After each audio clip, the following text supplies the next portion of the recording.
He's money over morals, Piers. It's easy to break him. Have a taste of your own medicine, Piers Morgan, because it's not just you that can try and act the bully. You're not about that life, really, because there's always going to be someone who can do that to you in a better way than that you can do it to other people. And that person's Mohammed Hijab.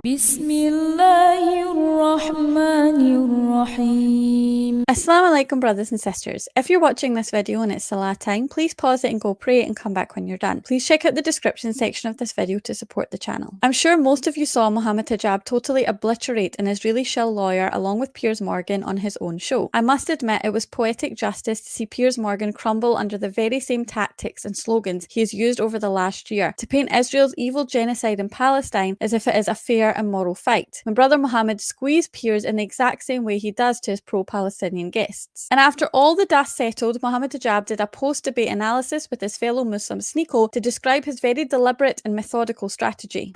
A genocide supporter or someone like Piers Morgan, or an apologist really for Palestine genocide, he tries to pretend or feign that he's on the fence. But after a year, 50,000 people effectively died in more than one country. Israel acting in the same way in Palestine, acting in the same way in Gaza, acting in the same way in Lebanon. I was not going to be questioned by this guy.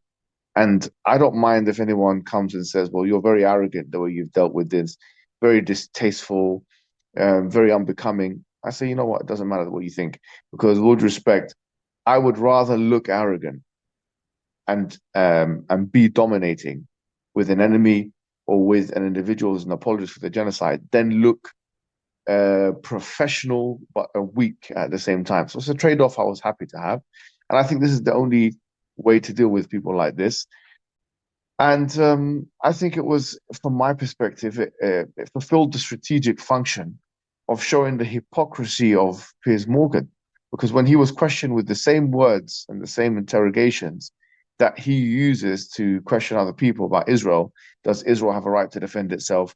What's the proportionate response? Literally, his exact words were used against him. And you saw him contradict himself in the span of a minute. Does Iran have a right to defend itself? Yes, no, yes. Literally going from one answer to another answer in the span of 20 or 30 seconds, not knowing how to respond to that question, getting a taste of his own medicine. He's been doing it I will never forget the interview that he conducted with Jeremy Corbyn. Right. Jeremy, if you saw that interview, bro, he was basically trying to ravage Jeremy Corbyn with 15 or 16 or 20 times asking the same thing. You condemn this, or does Israel have a right to defend itself? Okay, well, have a taste of your own medicine, Piers Morgan, because it's not just you that can try and act the bully. If you can try and dish it out, and you want to dish it out to people like Jeremy Corbyn and this one and that one, the other one, Abdul Wahid, the GP who lost his job subsequently because of that interview, and other people as well who he's been trying to bully. If you act like that, you're not about that life, really, because there's always going to be someone who can do that to you in a better way than that you can do it to other people. And that person's Mohammed Hijab. And when he came and he did it to you in Dershowitz, you really didn't have a response.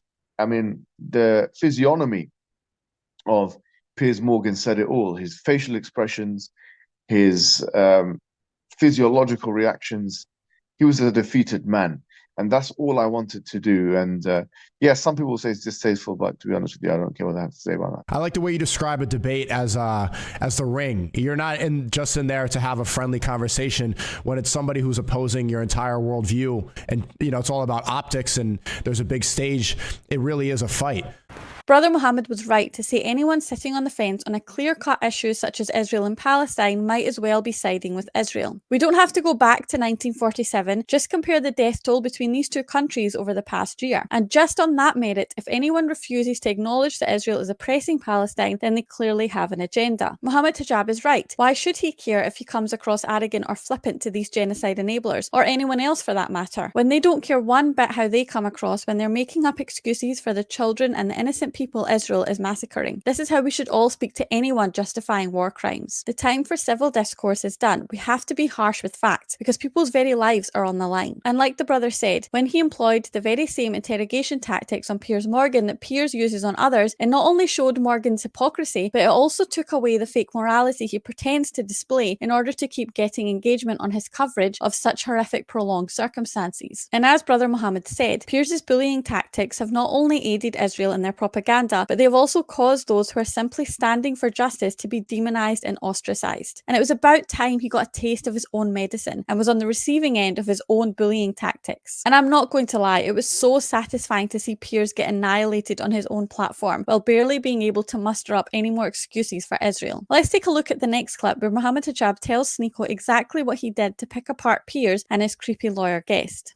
When you're going on Piers Morgan's Uncensored, for example, someone would think you have to assume the posture of an interviewee. I didn't take that as a granted assumption. Quite frankly, as much as I could, I took the role of the interviewer. I actually said, I'm going to get the center of the ring. And the way I did that, and I'm going to reveal the secret, since I don't think I'm going to be debating this issue with Piers Morgan again. Knowing Piers Morgan, the thing about him is, as I mentioned, he's hypersensitive to criticism, and he always feels the need to justify his actions to the public. Right.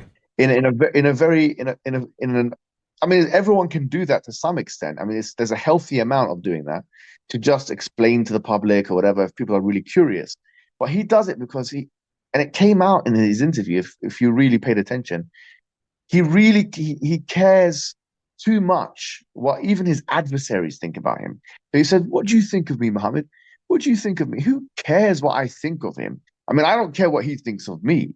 Why does he care so much if I like him or don't like him or these kind of things? So it's a psychological weakness, okay? And because for him, he's not basing his stances on principles or he's basing it on money, okay? He's basing it on these kind of things. His money over morals peers.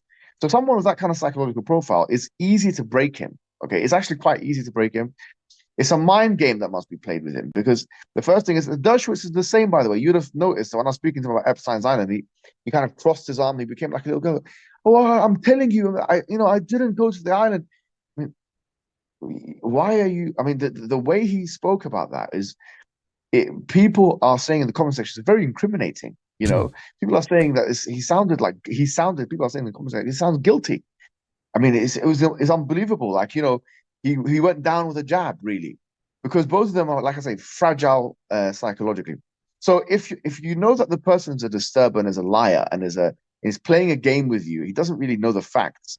And every single thing that I said about international relations has been fact-checked and turned out to be correct. Every single thing about international law has been fact-checked, that he said it was wrong, and it turned out to be correct.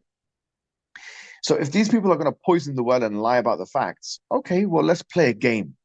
I know your weaknesses. You can't really get to me because you can't reach me in that way psychologically. But the minority of people that don't like it, like 2%, 3%, who said you went a bit overboard or whatever, if they went on Piers Morgan, they'd probably get ravaged by him. And if it was a 2-on-1 situation, they'd get even more ravaged and they would be spoken over and they would be interrupted and I would rather be, like I said before, I would rather look arrogant. I'd rather look whatever than look weak on that show with that man defending that position. For me, that was not an option. That's a good strategy, and I think it's worked time and time again against Shmuley and against that major debate you had just on Palestine-Israel against Piers Morgan last year. You got to get dirty. You know, the formal debate strategy does not work on a live show like that. It's a different type of ball game. I think the brother's correct when he said Piers Morgan will most likely never invite him on his show again. But hey, there's no need, because the necessary damage that Brother Mohammed did to expose Piers will live on the internet forever. And Brother Mohammed has around the same scale of following on his own platform to not even need Piers for clout. From what the brother said, he did a complete psychoanalysis of Piers Morgan and his guest/friend in terms of their weak spots in history before he went on the show and dealt with them accordingly. I think we should all learn from this and deal with anyone who tries to justify the elimination of innocent people in the exact same way. And once again, Mohammed Hijab was right when he said Piers Morgan puts money over morals. And the exact same can be said about every single shill on the internet pushing Israeli propaganda in order to excuse their crimes against humanity just for a quick buck. And if you watch the full debate, Piers Morgan's guest and good friend Dershowitz, a lawyer who not only defended pro-Israeli pervert Jeffrey Epstein, but he also defended another pro-Israeli pervert, Harvey Weinstein. magazine, tried to use contrived legal positions to claim that what Mohammed Hijab was saying about international law was false. However, after the interview was concluded and fact checks were done, as Mohammed Hijab said, it turns out Dershowitz was lying and brother Mohammed was telling the truth. But these are the types of smoke and mirrors game all these shells play. And like I said, it was so satisfying to see these Israeli puppets get beaten at their own game this time around. Well done to brother Mohammed Hijab. I'll leave you with a quick highlight reel of the best bits of the debate. Remember to like, subscribe, become a channel member for exclusive videos, and to join my free Telegram group via the link in the description. Until next time, inshallah. Assalamu alaikum wa rahmatullahi wa barakatuhu. I didn't give you permission to interrupt me. I didn't give you permission. I know Alan well. Oh, you know him well. I respect him very much. Oh, yes, you do. He's one of America's top lawyers. His top lawyers. Yeah, he is. And you're an unbiased person here on Central. An unbiased person about Alan Dershowitz. Why? Does he have leverage on you, Piers Morgan? There's no leverage on me, no. You've got a picture with Maxwell. Yes, with Ghislaine Maxwell. Did you go to the island? No, I've never been to the island. I've never met Jeffrey Epstein. Be honest. I never spent more than 5 minutes with Be Ghislaine honest. Maxwell. Do you condemn him being on the island? He said he didn't take his shorts off when he was getting a massage. Please, Mohammed. Why is this uncomfortable? It's nothing to do with the debate. He didn't take his shorts off, but he's got his pants down now, hasn't he? You're defending a monster, a pervert, an old pervert. Why are you doing this, Mohammed? Why not? Did you touch Virginia? Some of which Did you touch her? Did you touch that woman? Never heard of her. Never met her. Never met her. Don't lie. Never. She. Don't lie to me. Did you touch that woman or not? I'm telling you, I never met her, and she acknowledged. Are you sure you were not in Epstein's house? Good boy. Charge if you're Good held boy. for a Good boy. Let me finish. Israel's never committed an atrocity on that scale. On what scale? On that scale. Explain. What scale? Killing 1,200 people. They've killed 40,000. Sorry, in one day. Why are you saying Israel don't do that? What's wrong with you? I didn't say that. You just said that now. No, I didn't. You said Israel doesn't do it, and then you just listed 3 or 4 things, and that was one of the things that you just listed. No, I said Israel had never... Am I speaking a foreign tongue? Sorry. Israel attacked Lebanon. Why don't we have a year commemorating the 23rd of... A year commemorating the 23rd of September, since we're having a year commemorating the 7th of October, and about 600 people died, 650 people, civilians died on that day. Does Iran have a right to defend itself? And if so, what is a proportionate response? I've been having a moral quandary about the issue, Piers Morgan. The Iranian regime is in serious danger. You look completely discombobulated. What do you mean? You look disheveled. I've been having a moral quandary about this. I've been having a moral quandary about Iran. Have you? Yeah, moral quandary, yes. Moral quandary, I don't know. Do they have a right to defend themselves? Do you believe they have a right to defend themselves? No. Oh, so they don't have a right to defend themselves? Iran does not have a right to defend itself? They do, but they're not the ones. So what is proportionate response? They're not the ones. What's a proportionate response? Okay. What's wrong with you? Why are you not looking at me again? You're crying. Are you crying? I see that there's tears in your eyes. There are no tears in my eyes. Allahu Akbar, Allahu Akbar. Allahu Akbar, Allah.